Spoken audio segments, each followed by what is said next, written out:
Living world. How wonderful is the living world? The wide range of living types is amazing. The extraordinary habits in which we find living organisms, be it cold mountains, deciduous forests, oceans, fresh water, lakes, deserts, or hot springs, leave us speechless. The beauty of galloping horse, of the migrating birds, and the value of the flowers are attacking shocks, evoke awe and a deep sense of wonder. The ecological conflicts and cooperation among the members of a population, among a population of a community, or even a molecular traffic inside a cell make us deeply reflect on what indeed is life. This question has two implicit questions within it. The first is a technical one and seeks answer to what living is and opposite to non-living, and the second is philosophical one and seeks answer to what purpose of life is. As a scientist, we shall not attempt answering the second question. We will try to reflect on what is living. Section 1.1. What is living?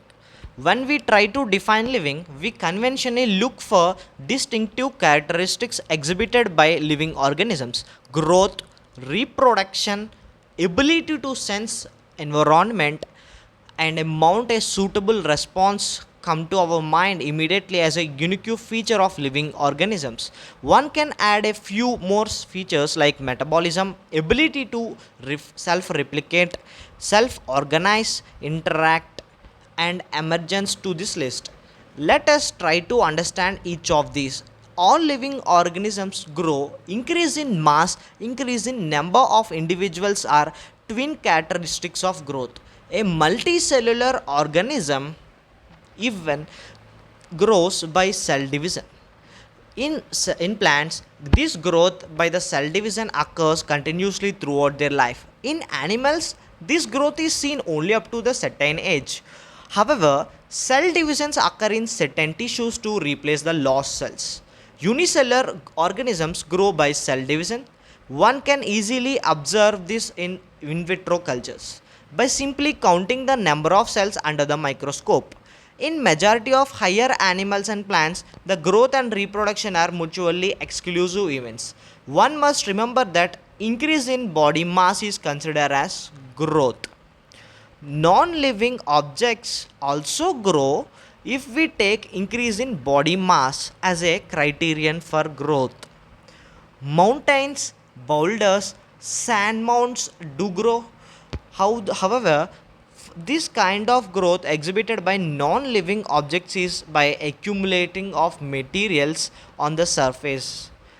In living organisms, growth is from inside. Growth therefore can't be taken as a defining property of the living organism. Important one for the statement types.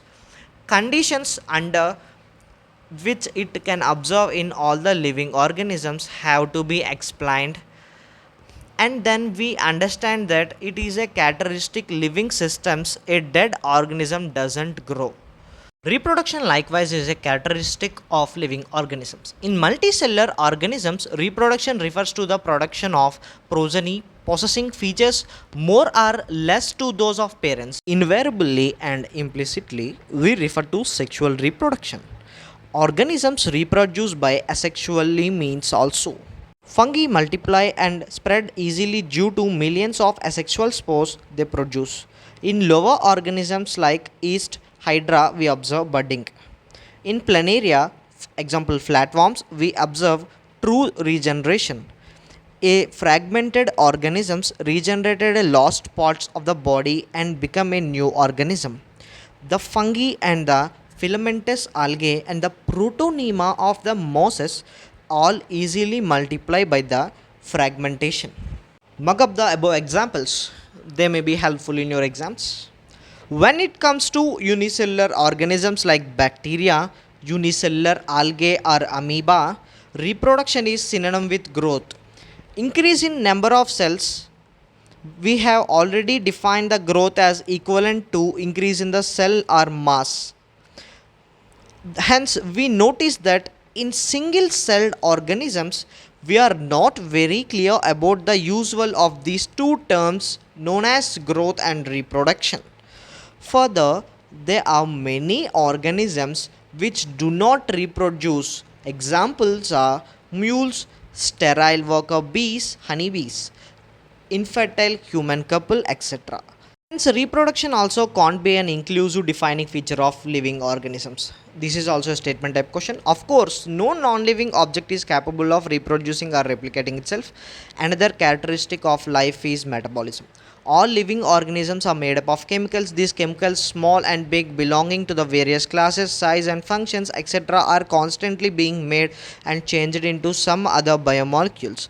These conversions are chemical reactions are metabolic reactions. They are thousands of metabolic reactions occurring simultaneously inside all the living organisms, be they unicellular or multicellular. All plants and animals, fungi and microbe exhibit metabolism. The sum total of all the chemical reactions occurring in our body is called metabolism. No non-living object exhibit metabolism.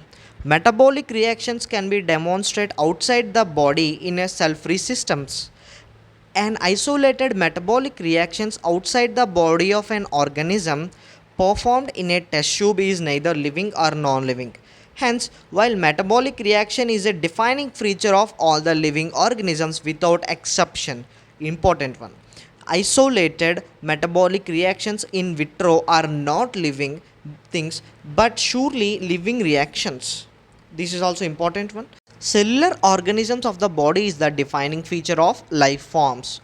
Perhaps the most obvious and technically complicated feature of all living organisms is this ability to sense their environment or surroundings and response to their environmental stimuli, which could be physical or chemical or biological. We sense our environment through our sense organs. Plants respond to external factors like light, water, temperature, and other organisms, pollutants, etc. All organisms from the prokaryotes to the most complex eukaryotes can sense and respond to the environmental cues.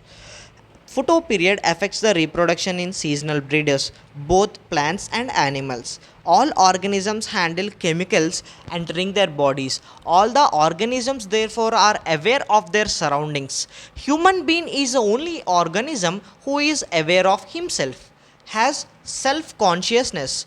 Consciousness therefore becomes the defining property of living organisms. When it comes to human beings, it is all the more difficult to define the living state. When we observe patients lying in a coma in the hospital, virtually supported by the machines which replace the heart and lungs, function of heart and lungs, the patient otherwise brain dead. The patient has no self-consciousness. Are such patients who never come back to the normal life are living or non-living. In higher classes, you will come to know that all the living phenomena are due to underlying interactions. The property of tissues are not present in the constituent cells but arise as a result of interactions among the constituent cells. Similarly, properties of the cellular organisms are not present in the molecular constituents of the organisms but arise as a result of interactions among the molecular components comprising the organelles. These interactions results in emergent properties at a higher level of organization. This phenomena is true in the hierarchy of organizational complexity at all levels. Therefore, we can say that living organisms are self-replicating, evolving, self-regulating and interactive systems capable of responding to external stimuli. Biology is the story of life on earth. Biology is the story of evolution of living organisms on earth. All the living organisms present, past, future are linked to one another by sharing the common genetic material but varying degrees.